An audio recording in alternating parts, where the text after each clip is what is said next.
Assalamualaikum warahmatullahi wabarakatuh. Alhamdulillah, bersyukur selalu. Ya telur-telur, kita ketemu lagi. Para penonton semuanya, saya doakan semoga sehat dan sukses selalu.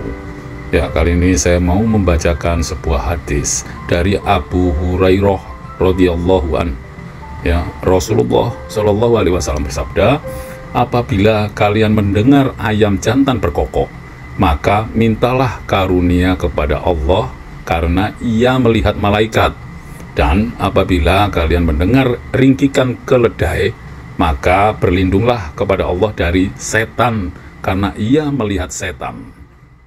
Dulur, ternyata ayam jago memiliki kepekaan khusus terhadap hal-hal gaib seperti malaikat.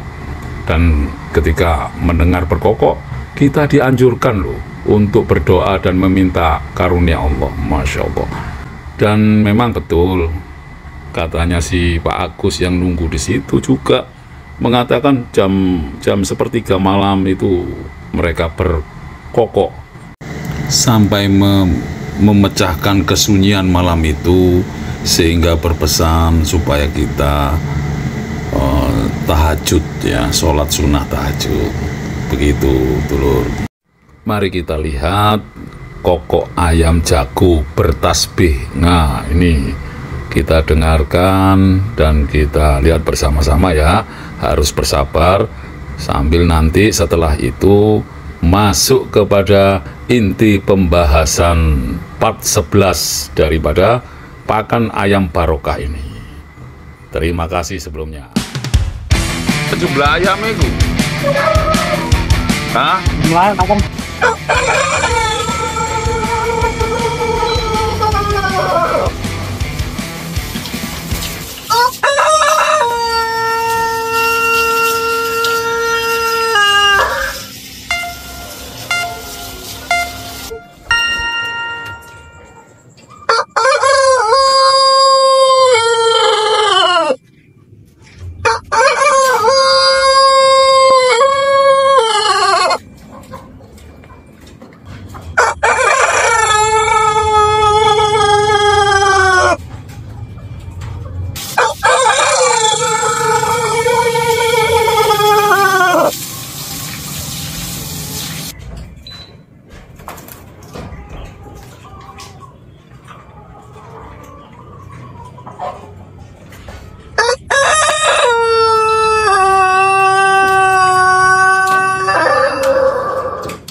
Ya dulur, santai. Ini kita lihat Pak Agusnya lagi mau kasih makan ayam-ayam kesayangannya. Ya, itu memang ayam saat ini sedang waktunya makan. Ya, dikasih makan dulu. Sambil nunggu Pak Agusnya ngasih makan, beberapa ulasan ya saya akan sampaikan di sini.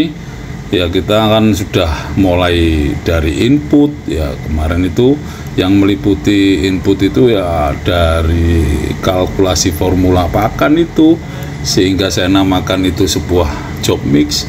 Kemudian pengadaan bahan baku raw material, terus masalah cost, alat dan SDM ya, sehingga terus metode-metode pelaksanaannya itu ya.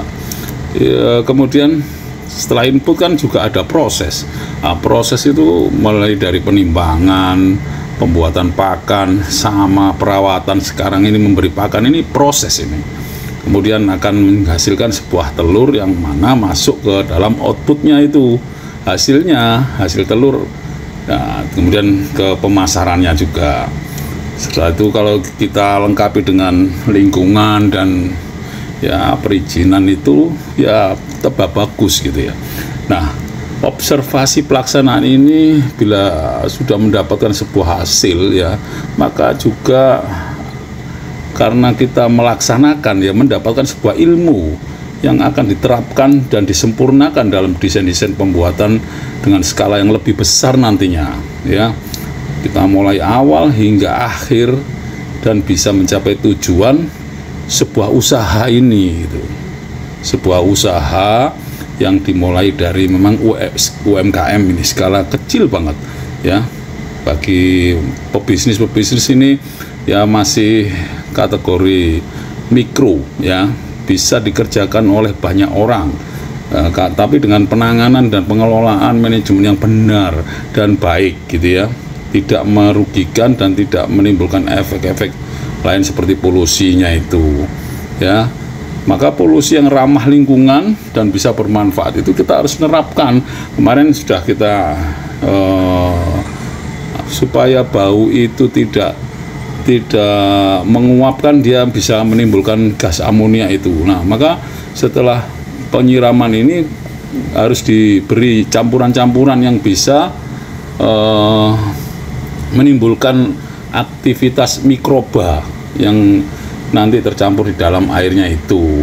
Sehingga apa? Sehingga apabila pengurai ini ada pengurai ini masuk dan disalurkan kepada penampungan, di sana tidak akan mengganggu karena penguapannya itu sudah menjadi proses komposit ya, proses kompos jadi kompos itu.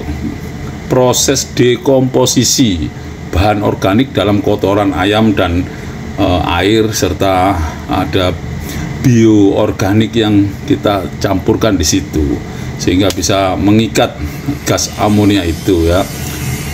Maka kita buat mulai nih saluran-salurannya, yaitu penampungannya, sampai pemindahan kotoran yang sudah tercampur itu ditampung di dalam sebuah bak kontrol tertentu yang di belakang itu, yaitu bisa terjadi suatu proses dekomposisi di situ, mengubah bahan organik kompleks menjadi senyawa yang lebih sederhana dan tidak berbau nantinya.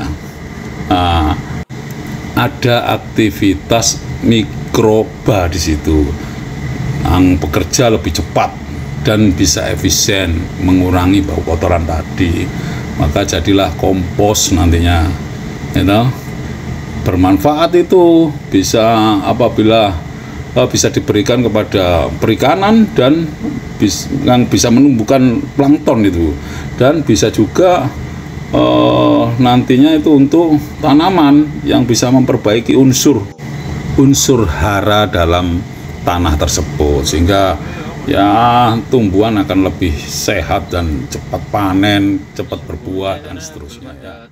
Polusi itu sistem rasakan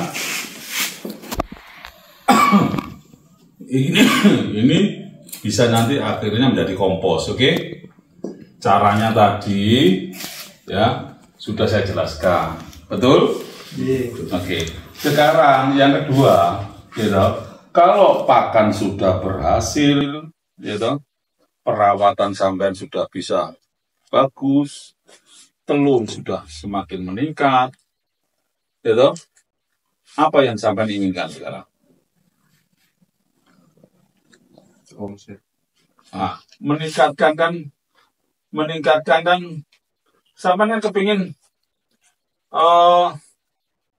omsetnya kan Pak Agus ngomong, Pak, setelah saya makani terus kemudian setelah saya bersihkan, terus Pak aku leha-leha misalnya, kan ngono.